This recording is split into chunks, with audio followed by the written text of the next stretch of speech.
와인 한 잔이 매력적이고 카리스마 넘치던 사람을 순식간에 괴물로 만들어버리는 것을 목격하신 적 있으신가요? 만약 제가 이것이 단순한 기분 변화가 아니라 그들의 마지막 가면마저 벗겨지는 끔찍한 쇼라고 말씀드린다면요.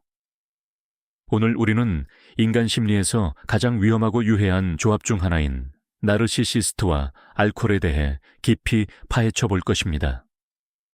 술 취한 나르시시스트가 단순한 주정뱅이가 아니라 그들의 가장 어두운 자아가 증폭되고 여과 없이 드러난 버전이라는 사실을 알게 될 것입니다. 끝까지 함께해 주십시오. 술 몇 잔에 분위기 메이커가 되는 모든 사람들을 새로운 시각으로 보게 되실 겁니다. 오늘 알게 될 지식은 단순히 놀라움을 넘어 여러분의 정신 건강을 문자 그대로 구원해 줄 수도 있습니다. 시작하기 전에 용어부터 간단히 정리해 봅시다. 나르시시스트는 정확히 누구일까요? 이들은 단순히 자기애가 강한 사람 그 이상입니다.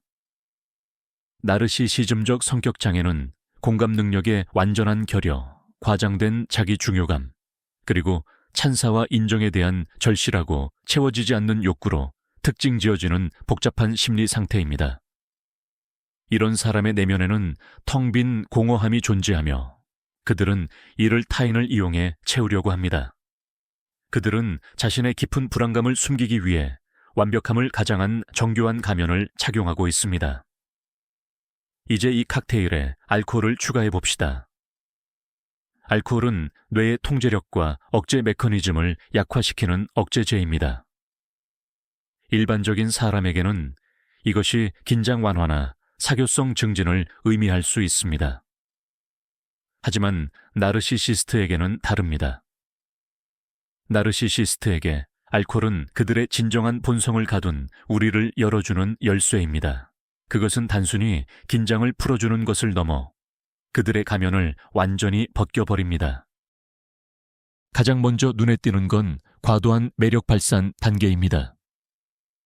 나르시시스트가 술을 마시기 시작할 때 그가 바로 공격적으로 변하지는 않습니다. 오히려 그의 카리스마는 10배는 더 폭발하는 것처럼 보입니다. 그는 모임의 분위기를 주도하는 사람, 가장 재치 있고 가장 흥미로운 대화 상대가 되죠. 그의 이야기는 더욱 생생해지고 농담은 더 웃기며 당신에게 하는 칭찬은 더 달콤하게 들립니다. 왜 이런 일이 벌어질까요? 술은 그의 내면의 장벽을 허뭅니다. 하지만 그 장벽은 분노를 억제하는 것이 아니라 그의 과대망상적 자아를 억누르는 것입니다.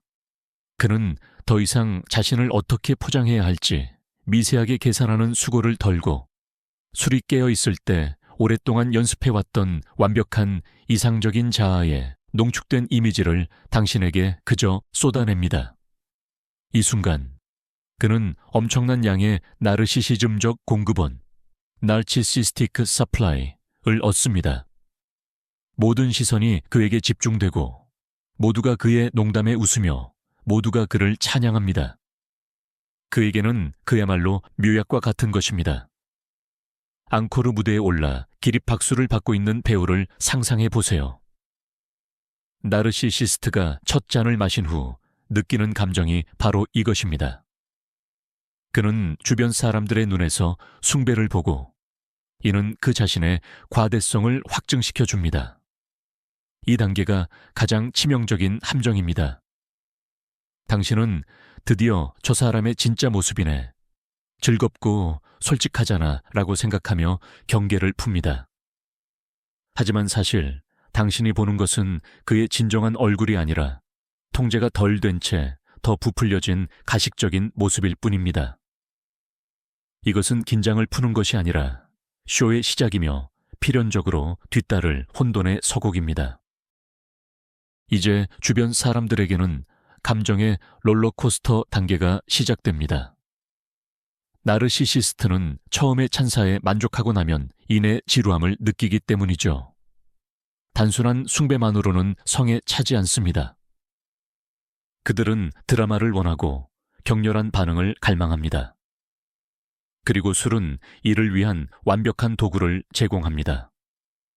그는 마치 오케스트라의 지휘자처럼 여러분의 감정을 능수능란하게 조종하기 시작합니다. 방금 전까지는 당신이 얼마나 대단한 사람인지 칭찬하다가도 1분 뒤에는 가장 아픈 곳을 찌르는 신랄하고 비꼬는 말을 던집니다. 그리고 당신의 당황하거나 상처받은 모습을 보자마자 그는 다시 매력적인 모드로 돌아와 당신에게 지나치게 예민하다고 비난하거나 그냥 농담이었을 뿐이라고 변명합니다. 그는 무장해제시키는 듯한 미소를 지으며 농담을 농담으로 받아들이지 못하냐 고 되묻습니다. 따뜻함에서 차가움으로, 칭찬에서 모욕으로 오가는 이 감정의 널뛰기는 당신에게 인지 부조화 상태를 만듭니다. 당신은 상황을 이해하지 못하고 어떻게 반응해야 할지 갈피를 잡지 못합니다. 이는 당신의 균형을 깨뜨리고 그 사람의 기분에 취약해지고 의존하게 만듭니다. 술 취한 나르시시스트는 이 권력에 도취됩니다. 당신의 얼굴 표정이 변하는 모습, 다음 행동을 예측하려 애쓰는 모습을 보면서 그는 엄청난 쾌감을 느낍니다. 알코올은 예의의 경계를 지워버리고 그가 최소한의 양심의 가책 없이 당신의 정신에 이 잔혹한 실험을 하도록 허락합니다. 그는 당신이 무너지기 직전까지 자신이 얼마나 멀리 갈 수 있는지, 얼마나 강하게 당신을 뒤흔들 수 있는지 시험하는 듯합니다. 그리고 눈물이든 분노든 당황이든 당신의 모든 감정적 반응은 그에게는 나르시시즘적 연료의 추가적인 공급원이 됩니다. 셋째 단계는 과대망상이 터무니없는 수준까지 증폭되는 것입니다. 맨정신일 때는 그저 남들보다 자신이 낫다고 생각하는 정도지만 술에 취하면 자신을 신처럼 느낍니다. 알코올은 비판적 사고를 마비시키고 그의 자아를 우주 크기로 부풀립니다. 그는 실제든 허구든 자신의 업적을 수백 배 과장하며 자랑하기 시작합니다. 나는 이 분야 최고의 전문가다. 내가 없으면 회사는 망한다. 어떤 대통령보다 내가 나라를 더 잘 이끌 수 있다는 식의 주장을 늘어놓을 수 있습니다. 그의 말에 의문을 제기하거나 반론을 제시하려는 시도는 격렬한 분노를 동반합니다. 그는 단순히 자신에 대해 이야기하는 것이 아니라 마치 예언자처럼 선포합니다. 그의 독백은 길어지고 독선적으로 변합니다. 그는 주변 사람들을 가르치려 들고 묻지도 않은 조언을 하거나 자신의 절대적인 권위를 내세워 타인의 삶을 비판합니다. 이 순간 그는 자신의 특별함에 대해 절대적으로 진심으로 확신합니다. 술은 그의 의식 속에 전능함의 환상을 만들어냅니다. 그를 거대하고 강력하게 비추는 왜곡된 거울을 들여다보며 그 왜곡된 이미지를 순전히 사실로 받아들이는 사람을 상상해 보십시오. 나르시시스트에게 일어나는 일이 바로 이것입니다. 그는 현실과의 연결고리를 완전히 잃어버립니다. 그는 결코 실현될 수 없는 거창한 계획에 대해 이야기하거나 황금 같은 미래를 약속할 수도 있습니다. 이 취한 상태의 과대망상은 단순한 허세가 아닙니다. 이는 그 자리에 있는 모든 사람에게 자신의 지배력을 확립하고 자신이 우주의 중심임을 다시 한번 스스로에게 증명하려는 수단인 것입니다. 다음 단계는 공감 능력의 완전한 소멸입니다. 나르시시스트는 맨정신일 때도 공감 능력에 문제가 있다는 건 말 그대로 두말할 필요가 없습니다. 이득이 될 때는 동정심을 흉내낼 수는 있지만 타인의 고통을 진정으로 느낄 수는 없기 때문입니다. 그런데 알코올은 그나마 남아있던 이 가증스러운 모방의 잔재마저 태워버립니다. 술에 취하면 나르시시스트는 타인의 감정에 완전히 귀를 닫아버립니다. 당신의 고통, 눈물, 멈춰달라는 애원은 그에게 아무 의미가 없는 공허한 소리일 뿐입니다. 오히려 짜증을 유발할 수도 있습니다. 왜냐고요? 바로 그 순간 당신이 자신에게 집중되어 있던 관심의 초점을 당신 자신에게로 돌리기 때문입니다. 당신의 징징거림이 그가 자신의 위대함을 만끽하는 것을 방해하는 겁니다. 그는 대놓고 내 저녁 망치지 마, 또는 그렇게 따분하게 굴지 마라고 말할 수도 있습니다. 그는 당신의 고통을 차가운 무관심, 심지어 경멸의 눈빛으로 바라볼 겁니다. 자신의 말이나 행동이 당신에게 고통을 준다는 사실에 그는 전혀 신경 쓰지 않습니다. 자신의 행동과 당신의 감정 사이에 인과관계가 있다고 생각하지도 않습니다. 그가 취한 우주 속에서 당신은 그저 그에게 즐거움을 주거나 아니면 방해하지 말아야 할 대상일 뿐입니다. 그의 양심에 호소하려는 당신의 시도는 실패할 수밖에 없습니다. 그건 마치 돌멩이에게 상대성 이론을 설명하려는 것과 같습니다. 알코올은 사회적 상호작용과 타인의 감정 이해를 담당하는 뇌의 부분을 꺼버리는데, 나르시시스트의 경우 그 부분은 원래도 제 기능을 못하고 있습니다. 결국 당신은 자신이 갑자기 짜증나는 소리를 내기 시작한 가구 취급을 당하는 사람과 단둘이 남겨지게 됩니다. 5번째 단계에 접어들면 희생양 찾기가 본격적으로 시작됩니다. 자기애적 우월감에서 오는 도취감이 가라앉고 알코올 안개 속에 가려져 있던 현실이 서서히 드러나기 시작하면 나르시시스트는 불편함을 느낍니다. 그가 술로 억누르려 했던 내면의 비판자가 목소리를 내기 시작하는 겁니다. 자신의 보잘것없음을 직면하지 않기 위해 나르시시스트는 자신이 가장 잘하는 일을 합니다. 바로 자신의 모든 부정적인 감정을 다른 사람에게 투사하는 것입니다. 그는 당장 죄를 뒤집어 쓸 사람이 필요합니다. 그리고 그 죄인은 아마도 당신 또는 주변에 있는 아무나 될 것입니다. 그는 사소한 것에 트집을 잡기 시작합니다. 눈빛이 마음에 안 들었다거나 말을 잘못했다거나 말투가 거슬렸다는 식이죠. 아주 작은 일 하나도 폭발의 도화선이 될 수 있습니다. 그는 당신이 자신을 이해하지 못하고 존중하지 않으며 심지어 자신을 유발한다고 온갖 핑계와 죄목으로 당신을 비난할 것입니다. 네가 나를 이렇게 만들었잖아. 이는 술 취한 나르시시스트의 전형적인 레퍼토리입니다. 그는 말 그대로 자신 안에 쌓인 오물을 쏟아낼 구실을 찾고 있는 것입니다. 이 과정은 화산이 폭발하기 위해 지각의 가장 약한 부분을 찾는 것과 같습니다. 그리고 당신이 바로 그 약한 지점이 됩니다. 나르시시스트는 무의식 중에 자신에게 가장 안전한 상대, 즉 자신에게 감정적으로 의존하고 있어 강하게 방역하지 못할 사람을 선택합니다. 그는 절대 상사나 자신에게 위협이 될 만한 사람에게는 이런 식으로 행동하지 않습니다. 당신을 고르는 이유는 당신이 참고 견딜 거라는 걸 알고 있기 때문입니다. 그리고 이러한 비난에 대해 그는 완전히 진심입니다. 왜냐하면 그의 왜곡된 주정뱅이 논리 속에서 당신이야말로 자신의 모든 문제의 근원이기 때문입니다.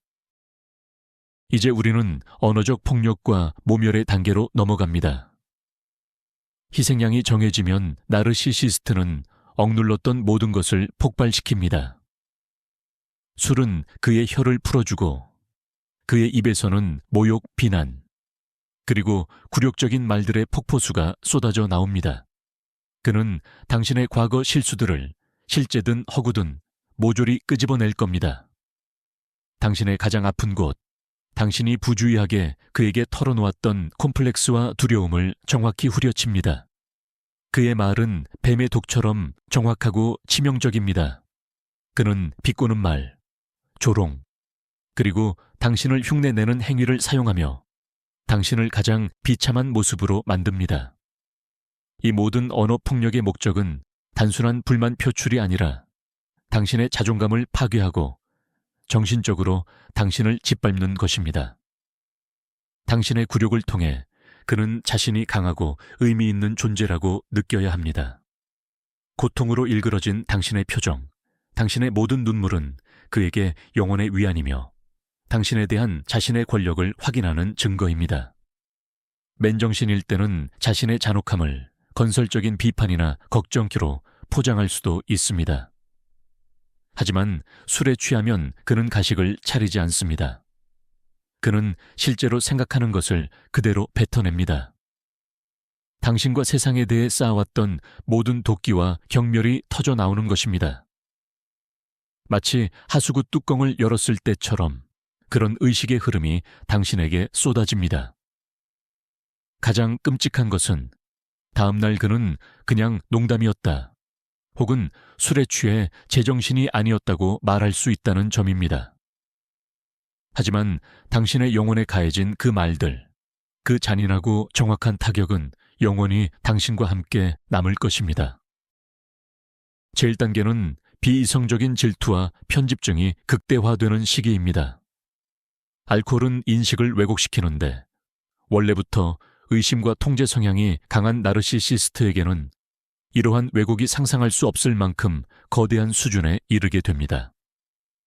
그는 위협이나 배신이 전혀 존재하지 않는 곳에서도 그것을 보기 시작합니다. 당신의 무심한 시선, 종업원에게 보낸 미소, 핸드폰의 문자 메시지 등 모든 것이 그의 취한 머릿속에서는 당신의 외도를 입증하는 확실한 증거가 됩니다. 그는 집요하게 추궁하고 핸드폰을 요구하며 당신이 저지르지도 않은 일로 맹렬히 비난할 것입니다. 그의 논리는 완전히 편집증적입니다.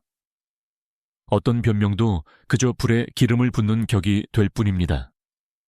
당신이 부정하면 교활하게 거짓말하는 것이 되고 침묵하면 할 말이 없는 것이 됩니다. 이것은 빠져나갈 수 없는 악순환입니다. 이 술 취한 질투는 사랑이나 당신을 잃을까봐 두려워하는 마음에서 비롯되는 것이 아닙니다. 이는 자신이 굴욕을 당하거나 속거나 바보로 전락할지도 모른다는 그의 공황적인 두려움에서 비롯됩니다. 당신이 자신 대신 다른 사람을 선택할 수 있다는 생각은 그의 거대한 자아에게는 도저히 용납할 수 없는 일입니다. 그래서 그는 당신을 먼저 비난하고 굴욕감을 줌으로써 선제 공격을 가하는 방식을 선호합니다. 그는 당신은 배신자이고 자신은 속아 넘어간 피해자라는 가상의 현실을 만들어냅니다. 이는 그가 공격성을 표출하는 것뿐만 아니라 스스로를 고통받는 역할에 안주시키며 동정심까지 얻도록 만듭니다. 그는 자신이 직접 만들어낸 이 드라마에 도취되어 빠져듭니다. 다음은 술김에 털어놓는 솔직한 고백 단계입니다. 하지만 사실 이는 고도의 심리 조작입니다. 격렬한 공격성과 질투의 폭풍이 지나간 어느 순간 나르시시스트는 갑자기 전략을 바꿉니다. 이제 그는 당신에게 진심을 고백하기 시작합니다. 눈물을 글썽이며 자신의 불우했던 어린 시절, 아무도 자신을 이해해주지 못하는 현실, 그리고 사실은 자신이 얼마나 상처받기 쉽고 외로운 존재인지 털어놓죠. 그는 오직 당신만이 자신을 구원할 수 있고 당신 없이는 자신이 무너질 것이라고 말합니다. 이 수법은 당신의 강력한 공감 능력과 연민을 노린 매우 강력한 심리 기술입니다. 당신은 생각하기 시작합니다. 아, 이게 진짜 모습이구나. 괴물이 아니라 그저 불쌍하고 상처 입은 사람이었어. 술김에 입이 트여서 드디어 자신의 약한 모습을 보여준 거야. 하지만 이것은 또 다른 함정입니다. 물론 그의 말에 일말의 진실이 담겨 있을 수는 있지만 그 진실은 오직 자신에게 가장 유리한 순간에만 무기로 활용됩니다. 그는 자신의 취약성을 이용해 당신의 경계를 무너뜨리고 방금 겪었던 모든 모욕감을 잊게 만들려고 합니다. 그는 자신의 감정적 상태에 대한 모든 책임을 당신에게 전가합니다. 이제 당신은 그의 폭력의 피해자가 아니라 그의 안녕이 달려있는 구원자가 되는 것입니다. 이 술 취한 고백은 도움을 요청하는 절규가 아닙니다. 오히려 당신에 대한 통제권을 되찾고 죄책감과 의무감을 통해 당신을 더욱 단단히 묶어두려는 수단입니다. 그는 이렇게 말하는 것과 같습니다. 내가 이렇게 끔찍하게 행동하는 건 내가 너무 힘들기 때문이야. 내가 힘든 건 네가 나를 충분히 사랑하고 지지하지 않기 때문이지. 결국 당신은 다시 한번 죄인이 됩니다. 9번째 단계는 과시적인 자기 파괴입니다. 취중 고백이 먹히지 않았거나 기대했던 결과를 얻지 못했을 때 나르시시스트는 더 극단적인 수단으로 넘어갑니다. 그는 노골적으로 스스로를 망가뜨리는 행동을 시작하며 당신이 보란 듯이 그렇게 합니다. 술을 더 많이 마시거나 섞어 마시며 사는 게 다 부질없다. 이젠 모든 게 지긋지긋하다고 말할 수 있습니다. 그는 또한 위험을 감수하는 행동도 합니다. 예를 들어 과속 운전을 하거나 싸움을 유도하거나 무모한 일들을 저지르는 겁니다. 이 모든 것은 다름 아닌 협박입니다. 이는 당신에게 보내는 무언의 메시지입니다. 봐, 당신 때문에 내가 이 지경이 됐어. 나에게 무슨 일이라도 생긴다면 그 책임은 전적으로 당신에게 있어. 그는 자신의 몸과 삶 전체를 당신을 조종하기 위한 도구로 바꿔버립니다. 그는 정상적이고 공감 능력이 있는 사람이라면 타인이 스스로 망가지는 모습을 가만히 지켜볼 수 없다는 것을 알고 있습니다. 당신은 당연히 그를 말리고 달래고 안심시키려 할 것입니다. 그리고 바로 이 순간 그는 원했던 것을 다시 얻습니다. 당신의 전적인 관심과 상황에 대한 통제권을 말입니다. 당신은 또다시 자신과 자신의 감정은 잊은 채 그 주변을 맴돌게 됩니다. 그는 다시 우주의 중심이 됩니다. 이것은 잔인한 게임입니다. 그는 자신의 생명과 건강을 걸고 도박을 하지만 오직 당신을 향한 자신의 지배력을 확인하기 위해서일 뿐입니다. 그는 실제로 자신을 파괴할 의도는 없습니다. 단지 당신으로부터 최대한 많은 감정 에너지를 빨아내기 위해 이 게임을 하는 것뿐입니다. 쇼가 막을 내릴 때쯤 상대는 술에 취한 멍한 상태 혹은 그냥 잠들어 버리는 단계에 접어듭니다.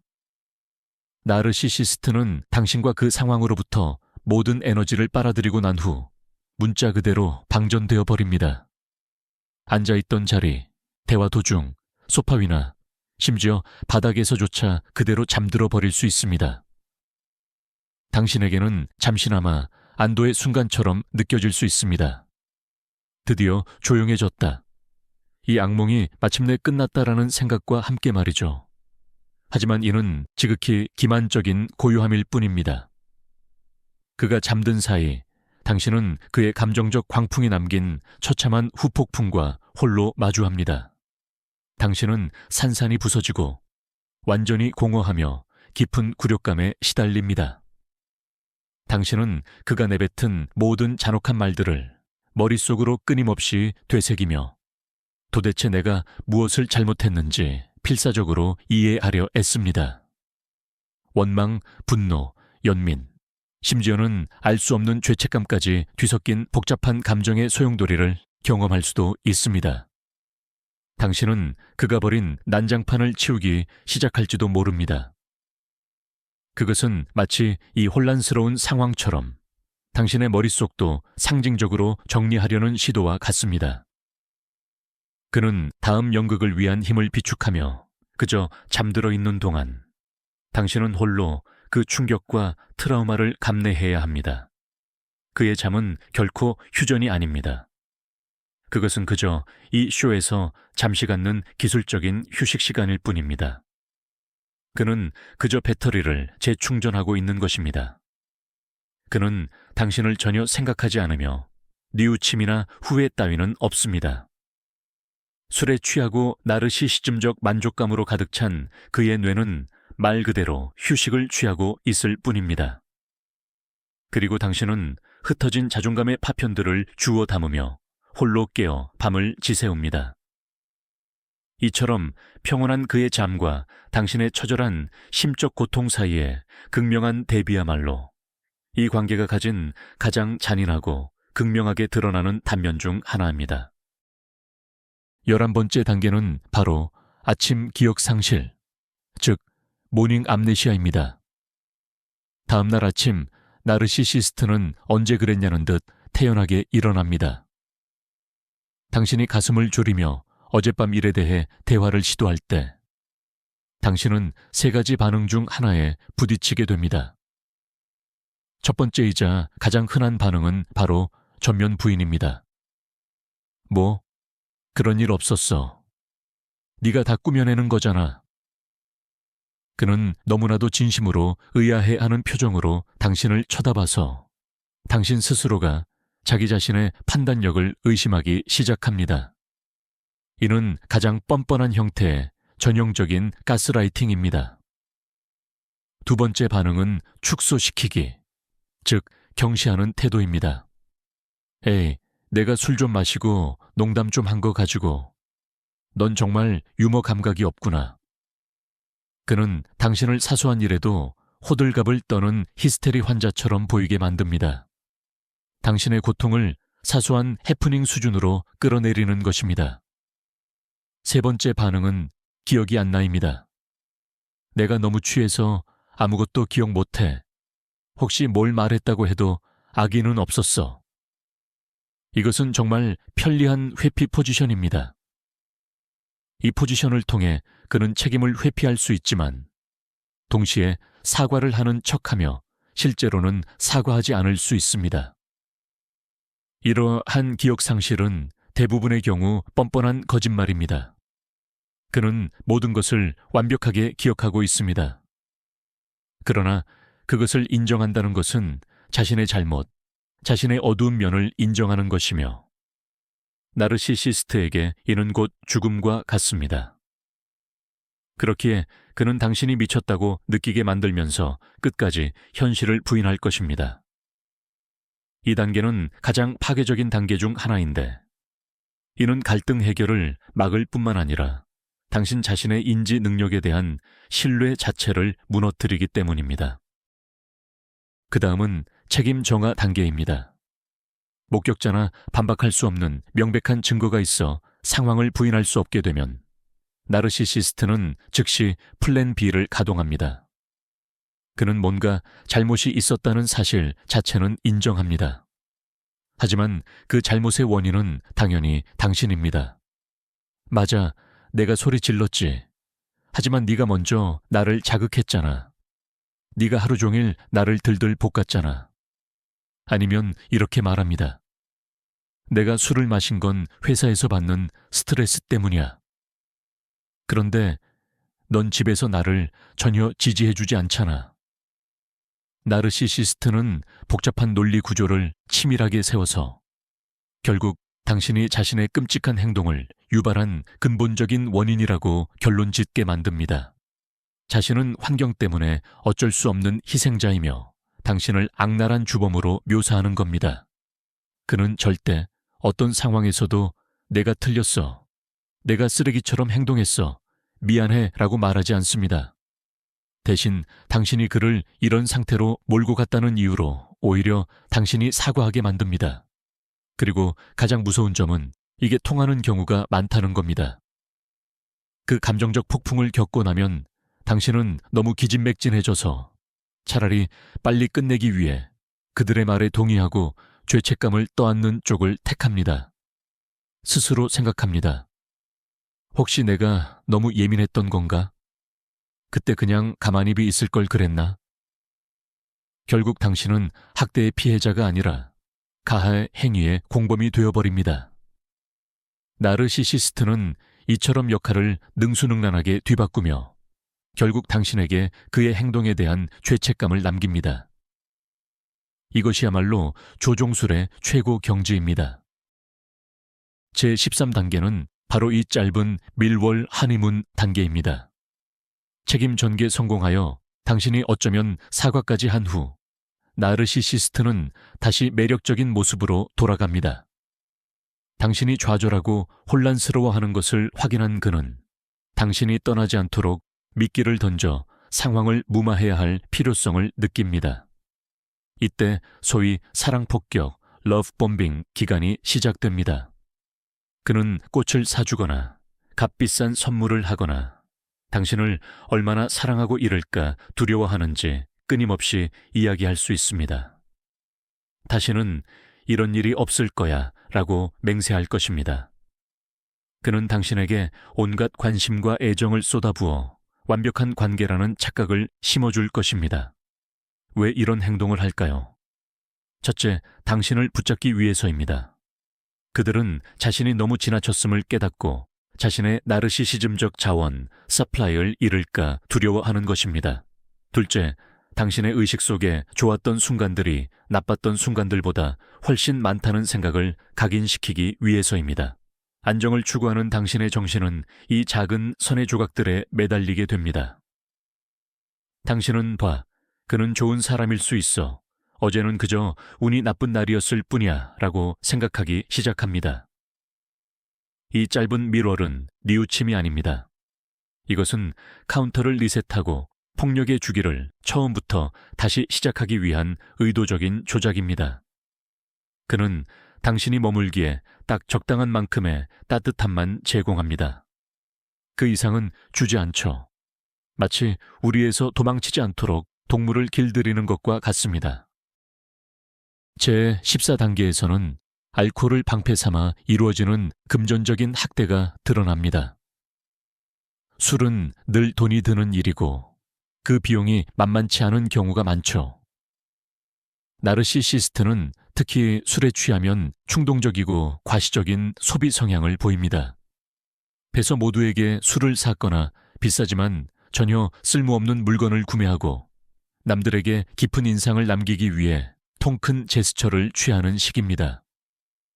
돈을 쓰는 목적은 자신의 자존감을 채우고 지위와 관대함을 과시하기 위함입니다. 그런데 여기서 문제는 그 돈이 높은 확률로 공동자금 혹은 당신의 돈이라는 사실입니다.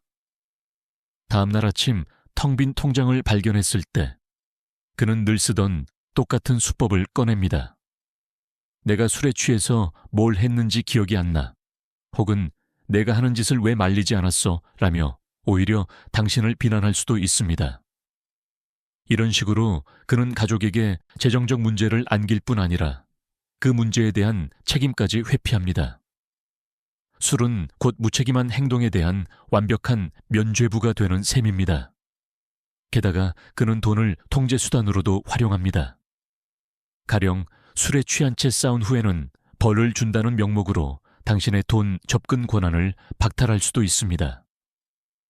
또는 정반대로 관계의 밀월기 이후에는 용서를 구하려는 듯 선물을 퍼붓기도 합니다. 어느 쪽이든 술은 그에게 금전적인 조작을 할 수 있는 자유를 부여하며 결국 그 모든 뒤처리는 당신의 몫으로 남게 됩니다. 15번째 단계는 당신의 사회적 관계를 완전히 파괴하는 것입니다. 술주정뱅이 나르시시스트는 사회적 재앙입니다. 그는 당신의 친구들에게 모욕감을 주고 친척들을 창피하게 만들며 사람들 앞에서 큰 소란을 일으킬 수 있습니다. 그는 이것을 항상 의도적으로 하는 것은 아닐지라도 결과는 언제나 같습니다. 사람들은 당신을 피하기 시작합니다. 친구들은 당신을 집에 초대하지 않게 됩니다. 그들은 또 다른 불쾌한 장면의 증인이 되고 싶지 않기 때문입니다. 친척들은 당신을 연민과 못마땅함이 섞인 눈으로 바라봅니다.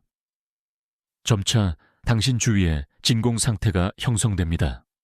당신은 고립되어 나르시시스트와 단둘이 남게 됩니다.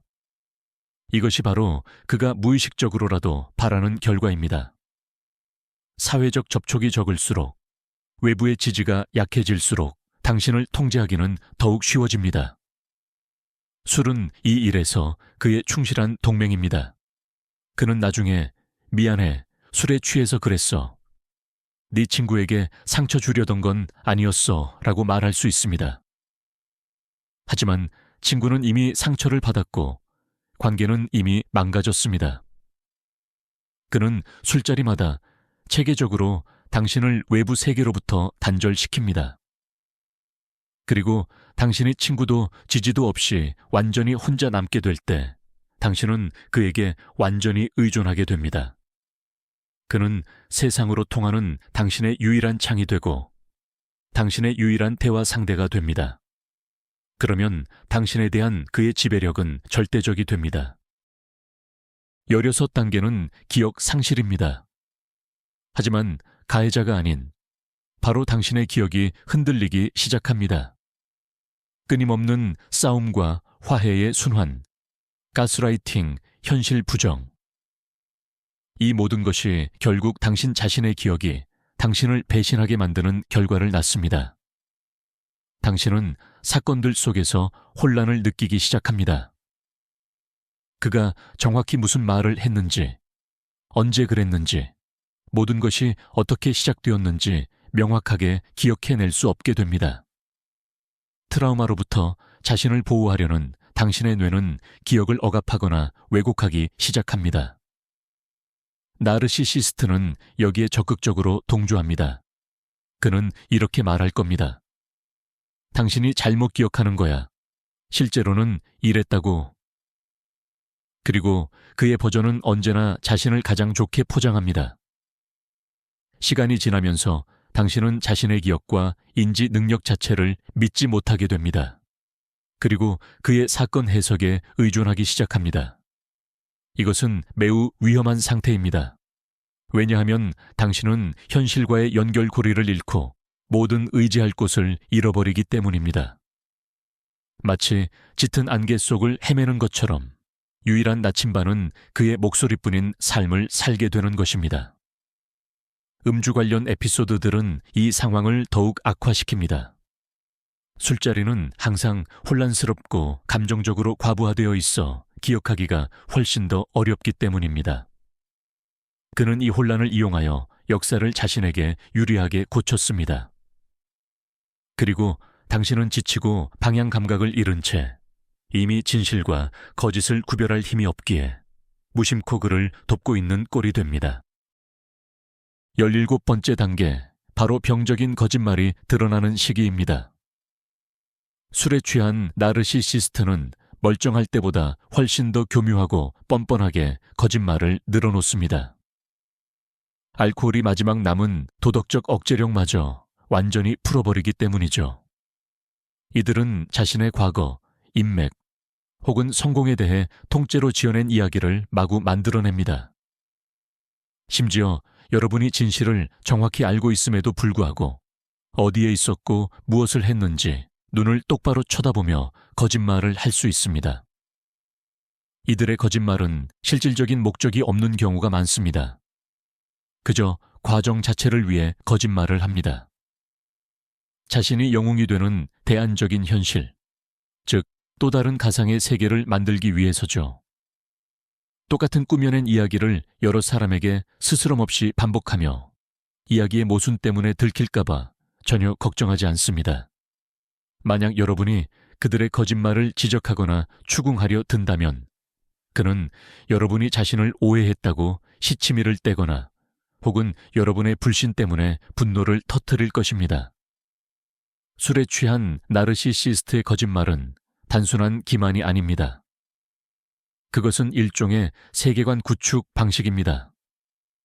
자신에게 편안하고 자신이 위대하며 결점 없는 세상을 만들어내는 것이죠. 그리고 그는 여러분 역시 그가 지어낸 이 가상의 세계 안에서 살기를 요구합니다. 그를 현실로 되돌리려는 어떠한 시도도 나르시시스트에게는 공격으로 받아들여집니다. 그러므로 술 취해 거짓말하는 나르시시스트와 논쟁하는 것은 완전히 무의미하고 기진맥진하게 만드는 일일 뿐입니다. 18단계는 바로 피해자 코스프레입니다. 평소에 공격적이고 잔혹한 모습과는 달리 술에 취하면 이 나르시시스트는 순교자 역할을 자처합니다. 세상이 자기한테 얼마나 불공평한지, 아무도 자신을 인정해주지 않는지, 모두가 자기를 이용만 한다고 하소연할 겁니다. 얼마나 힘들게 살고 있는지, 자신이 얼마나 세상이 알아주지 않는 이해받지 못한 천재인지 떠들어댈 겁니다. 자신의 실패에 대해서는 누구든 탓할 수 있습니다. 상사, 정부, 나쁜 날씨, 그리고 당연히 당신까지도요. 이러한 피해자 역할은 나르시시스트에게 굉장히 이득이 됩니다. 첫째, 자신의 삶에 대한 모든 책임을 회피할 수 있게 해주기 때문입니다. 문제의 원인은 자신이 아닌 자신에게 맞서는 전 세계인 셈입니다. 둘째, 주변 사람들에게 죄책감을 불러일으켜서 도움을 주려는 마음이 생기게 합니다. 그는 당신의 연민을 아주 능수능란하게 조종합니다. 그의 술 취한 한탄을 듣는 동안 당신은 이 불쌍한 피해자가 불과 30분 전에 당신에게 온갖 모욕적인 말을 퍼부었다는 사실을 잠시 잊을 수도 있습니다. 알코올은 그 역할극에 진실성이 있어 보이는 절망감을 더해주면서 이 이미지를 훨씬 더 설득력 있게 만드는 데 일조합니다.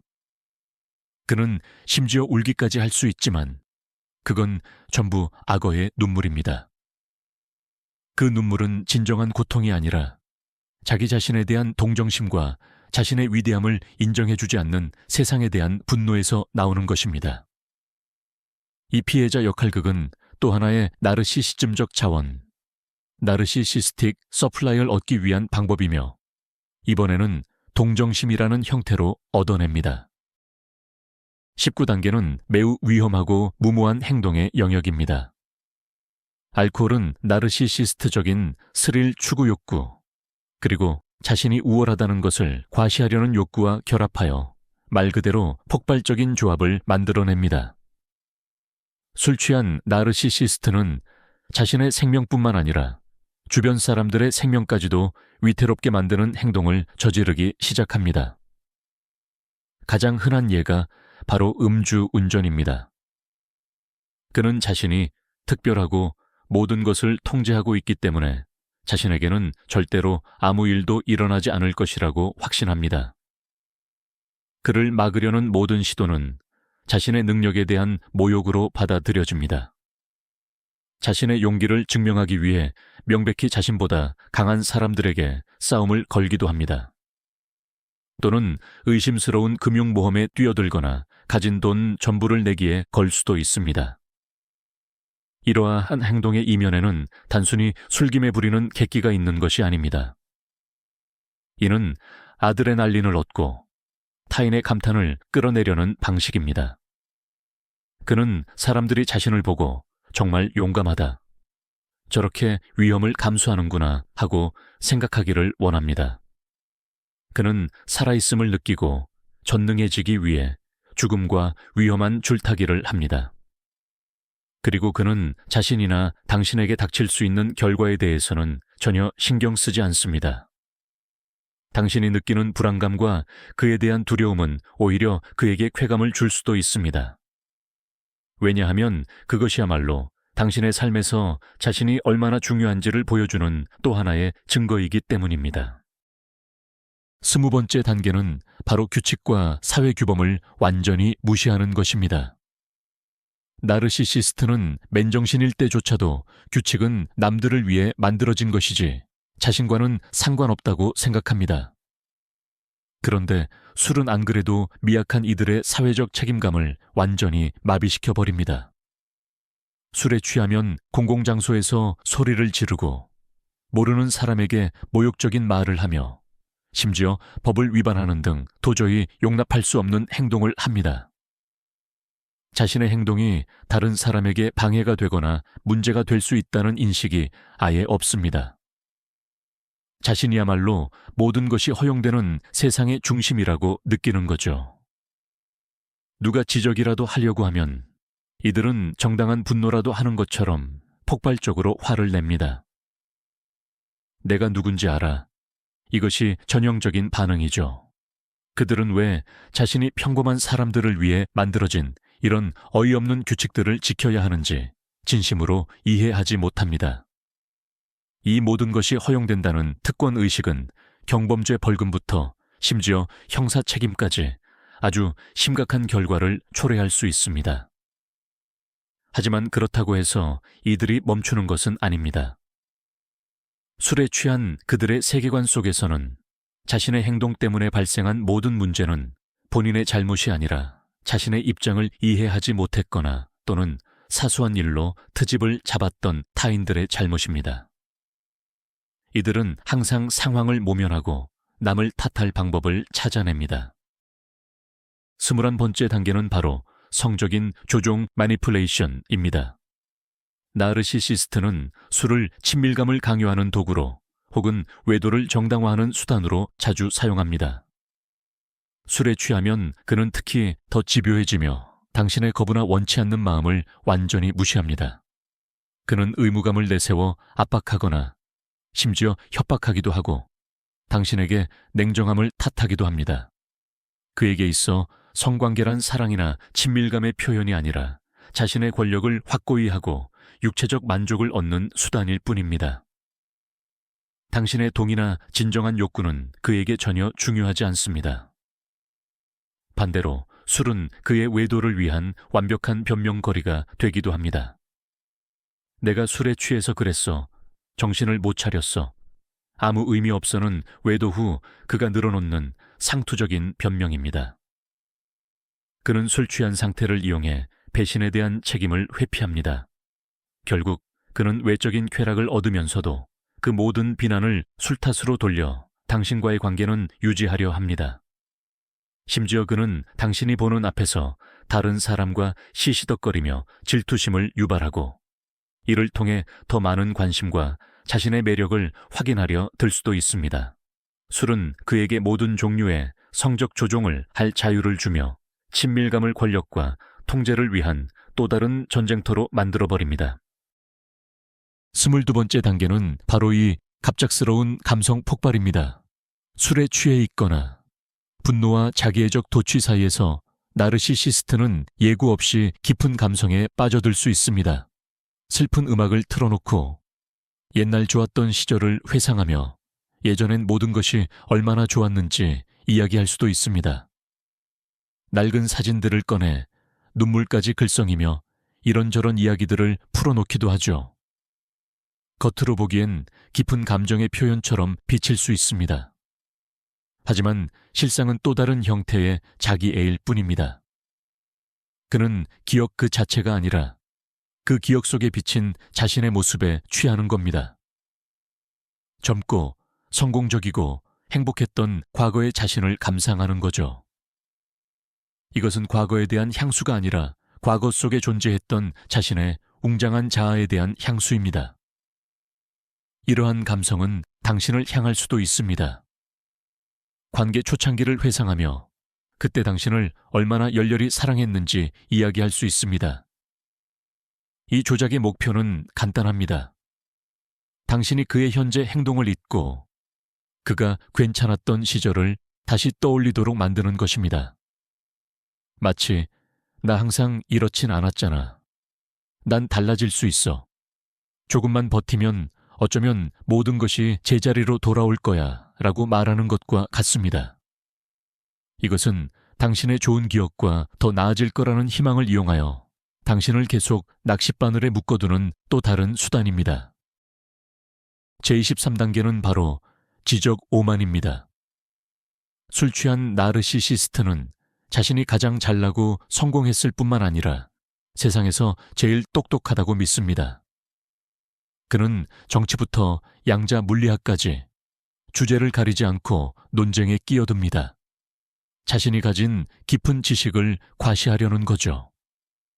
복잡하고 현학적인 표현을 쓰고 고전 문구를 인용하며 대부분 맥락에 맞지 않지만 주변 사람들을 가르치려 듭니다. 그의 관점에 동의하지 않는 것은 곧 당신의 멍청함을 증명하는 것이 됩니다. 그는 대화를 하려는 게 아니라 강의를 하는 겁니다. 당신의 의견은 중요하지 않습니다. 오직 자신의 지적 우월함을 입증하는 것이 중요할 뿐입니다. 그는 말을 끊고 당신의 주장을 비웃으며 인신공격까지 서슴지 않습니다. 이 지적인 퍼포먼스의 목적은 상대방을 깔아뭉개고 그 위에서 자신을 드높이는 것입니다. 술은 그가 말도 안 되는 헛소리를 짓거리더라도 자신의 말이 무조건 옳다는 확신을 줍니다. 그는 자기 비판 능력이 완전히 상실되어 있으며 자신이 틀릴 수도 있다는 생각 자체를 받아들이지 못합니다. 이런 상태의 그와 논쟁하는 것은 비둘기와 채스를 두는 것과 같습니다. 비둘기는 말을 전부 뒤엎고 채스판에 똥을 싸놓은 뒤 모두에게 자신이 당신을 이겼다고 자랑하러 날아갈 테니까요. 24번째 단계는 바로 혼란과 드라마를 조성하는 것입니다. 나르시시스트는 강렬한 감정에서 에너지를 얻으며 술은 이러한 감정들을 무제한으로 만들어낼 수 있도록 돕는 도구입니다. 저녁이 너무 평화롭고 조용하게 흘러가면 그는 곧 지루함을 느낍니다.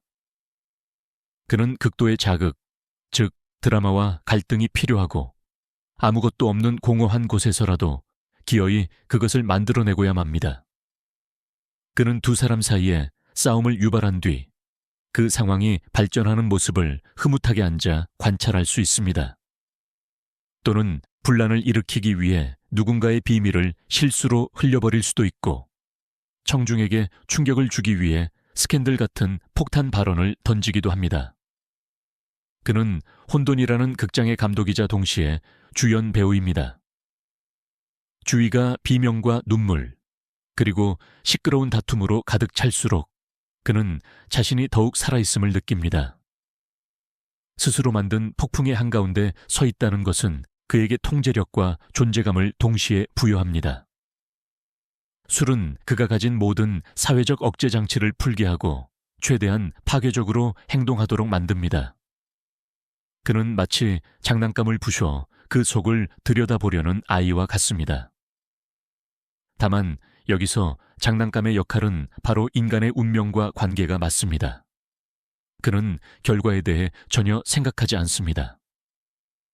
그를 흥미롭게 하는 것은 오직 그 과정 자체, 즉 자신이 주연을 맡은 이 연극 그 자체뿐입니다.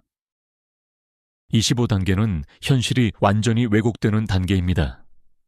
알코올과 자기애적 심리의 영향으로 나르시시스트의 머릿속 세계는 믿기 어려울 만큼 환상적인 변화를 겪게 됩니다.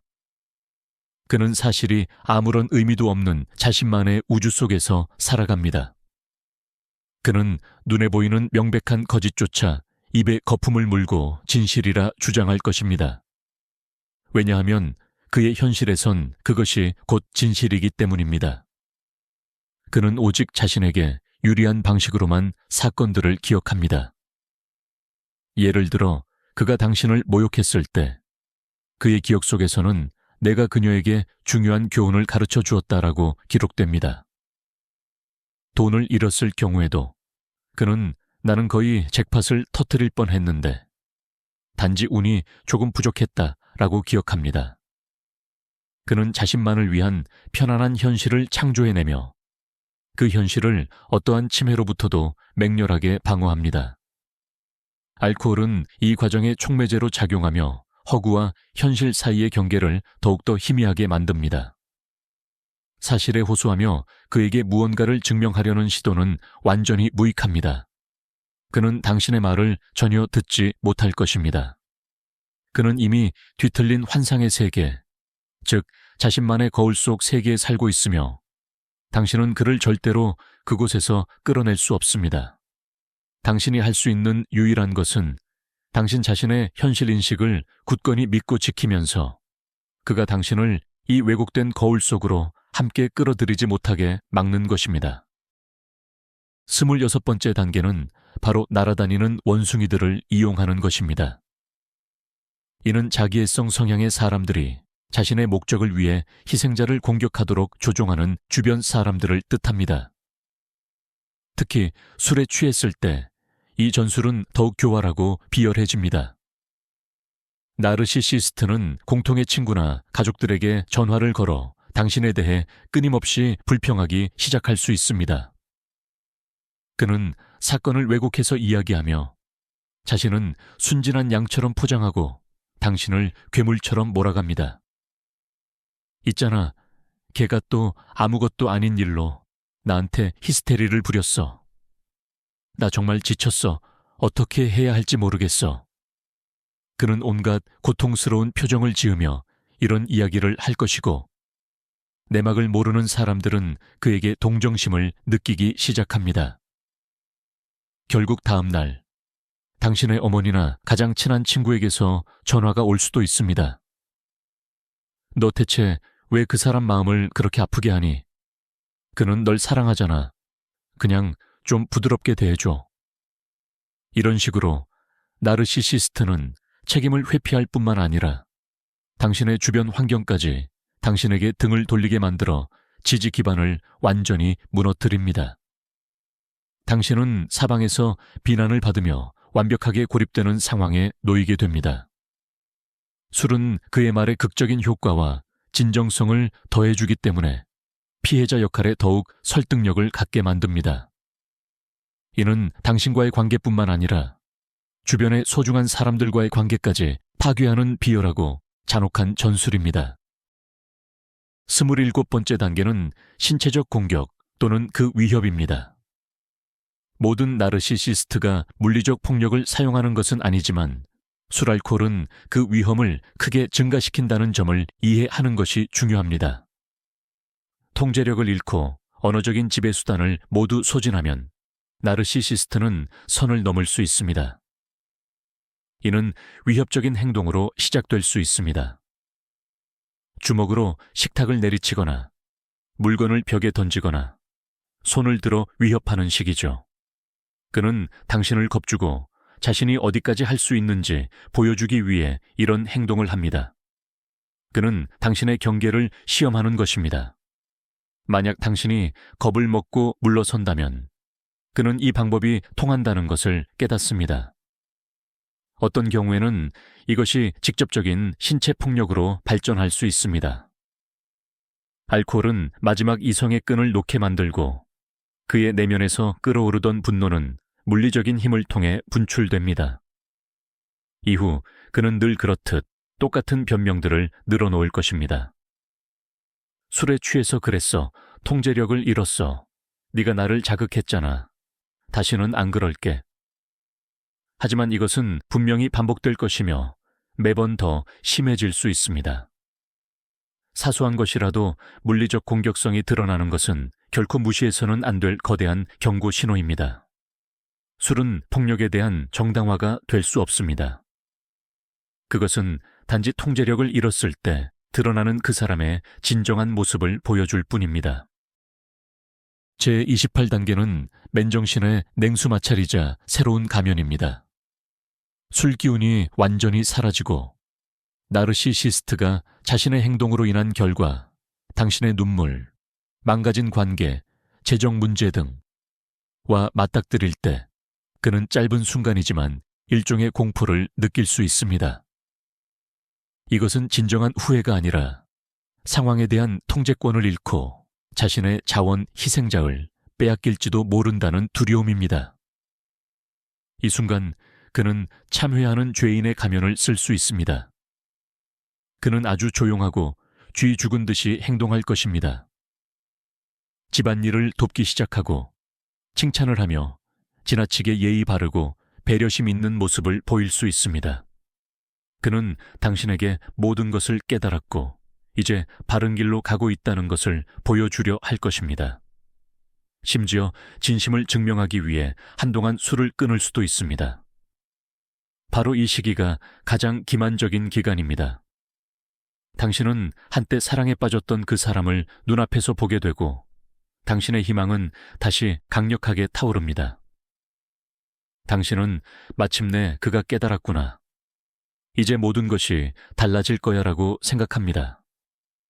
하지만 이것은 인격의 변화가 아니라 단순히 전술을 바꾼 것에 불과합니다. 그는 당신의 경계심을 무너뜨리고 마음을 놓고 그를 용서하도록 역할을 연기하는 것입니다. 그가 위험이 사라졌고 당신이 다시 자신의 통제에 있다고 느끼는 즉시 모든 것은 원래대로 돌아갈 것입니다. 제29단계, 주기의 정상화 및 고착화입니다. 술 마시고 난동, 공격, 반성, 화해, 허니문라는 패턴이 여러 차례 반복되면서 관계의 무서운 변화, 즉 정상화가 찾아옵니다. 처음엔 도저히 받아들일 수 없던 극단적인 행동들이 점차 일상생활에 익숙한 부분이 되어갑니다. 당신은 술 취한 나르시시스트가 어떤 행동을 할지 이미 예상하고 있습니다. 그를 자극하지 않는 방법을 배우고 눈치를 살피며 살얼음판을 걷듯 조심합니다. 그의 기분을 미리 읽고 맞춰주려 애쓰죠. 그의 모욕적인 언행, 거짓말, 교묘한 조종에 익숙해지는 겁니다. 정상적인 관계의 기준선은 점점 더 낮아집니다. 이제는 좋은 대우를 받는 것이 아니라 그저 나쁜 일이 일어나지 않은 것만으로도 감사하게 됩니다. 그가 술을 마시지 않는 휴지기가 마치 진정한 행복처럼 느껴집니다. 이 반복되는 주기는 당신에게 일종의 마약과 같습니다. 극심한 감정적 롤러코스터는 결국 중독을 불러옵니다. 더 이상 이 격렬한 드라마, 이 극심한 기복 없는 삶은 상상할 수 없게 됩니다. 인간의 정신은 최악의 환경에도 적응하기 마련이며 당신은 공동 의존성, 코디펜던시, 덫에 갇히게 됩니다. 주변 사람들과 자기 자신에게 그의 행동을 합리화하기 시작합니다. 그는 원래 나쁜 사람이 아니야. 그냥 병든 것일 뿐이야. 술이 안 깼을 뿐이지 멀쩡할 때는 정말 다른 사람이야. 이러한 정상화는 유독한 관계를 지탱하는 가장 견고한 토대이며 외부의 도움 없이는 이 덫에서 벗어나는 것이 극도로 어렵습니다. 마침내 30번째이자 마지막 단계는 바로 당신의 인격을 완전히 파괴하는 것입니다. 알코올 중독 성향의 나르시시스트와의 오랜 관계는 절대 그냥 지나가는 법이 없습니다. 그는 서서히 당신의 영혼을 갉아먹으며 망가뜨립니다. 당신의 자존감은 바닥을 칩니다. 당신은 그가 술에 취해 내뱉었던 헛소리들, 당신은 정말로 쓸모없고 멍청하며 매력 없는 사람이다 라는 말들을 진심으로 믿게 됩니다. 취미, 친구, 꿈, 이 모든 것을 잃습니다. 당신의 삶 전체가 오직 그 사람, 그의 기분, 그리고 그의 문제만을 중심으로 돌아가기 시작합니다. 당신은 끊임없이 불안과 스트레스에 시달리게 되고 이는 곧 당신의 신체적, 정신적 건강을 모두 해칩니다. 우울증, 공황장애, 심지어는 신체화 질환까지 겪을 수 있습니다. 당신은 자기 자신을 잃어버립니다. 거울을 봐도 한때 즐겁고 자신감 넘쳤던 그 여성을 더 이상 알아보지 못합니다. 그 대신 지치고 겁에 질려 눈빛이 꺼진 듯한 존재만 남아 있습니다. 이것이 바로 나르시시스트의 궁극적인 목표입니다. 설령 그가 무의식적으로 행동했을지라도 말입니다. 그는 스스로를 채울 수 없기에 반드시 당신을 철저히 비워내야 합니다. 알코올은 이 과정을 더욱 빠르고 잔혹하게 가속화시키는 역할만 할 뿐입니다. 술은 마치 용해제처럼 작용하여 나르시시스트가 당신의 인격을 지워버리고 그 자리에 자신의 추악한 초상화를 그려 넣는 것을 돕습니다. 그래서 결국 우리가 알게 되는 것은 무엇일까요? 알코올은 나르시시스트를 변화시키지 않습니다. 좋은 사람을 나쁜 사람으로 바꾸는 것도 아니죠. 그저 나르시시스트의 가면을 벗겨내고 그의 진짜 모습을 보여줄 뿐입니다. 공감 능력은 없으며 타인을 경멸하고 오로지 권력만을 갈망하는 바로 그 얼굴을 말입니다. 술에 취한 나르시시스트는 그의 모습이 가장 농축되어 필터 없이 드러나는 상태입니다. 이 30가지 단계들 각각은 단순한 일탈이 아니라 모든 것을 파괴하며 반복되는 정서적 학대의 순환고리 속에서 당연히 거쳐야 하는 과정입니다. 여기서 우리가 내려야 할 가장 중요한 결론은 이것입니다. 여러분은 그를 고치려 하거나 구원하거나 이해할 수 없습니다. 여러분의 사랑으로는 그의 병을 치료할 수 없습니다. 알코올은 그의 행동의 원인이 아니라 단지 촉매제일 뿐입니다. 진짜 원인은 그의 성격 장애에 있습니다. 여러분의 임무는 그가 아닌 자신을 구하는 것입니다. 이 힘든 영상을 끝까지 시청해 주셔서 감사합니다. 만약 이 설명 속에서 여러분의 상황을 발견했다면 부디 혼자가 아니며 분명히 출구가 있다는 사실을 알아주시길 바랍니다. 채널 구독과 좋아요, 그리고 알림 설정 꼭 부탁드립니다. 그리고 댓글로 여러분은 이러한 행동을 겪어보신 적 있는지 공유해 주십시오. 여러분이 생각하기에 나르시시즘과 알코올의 조합에서 가장 위험한 점은 무엇인가요?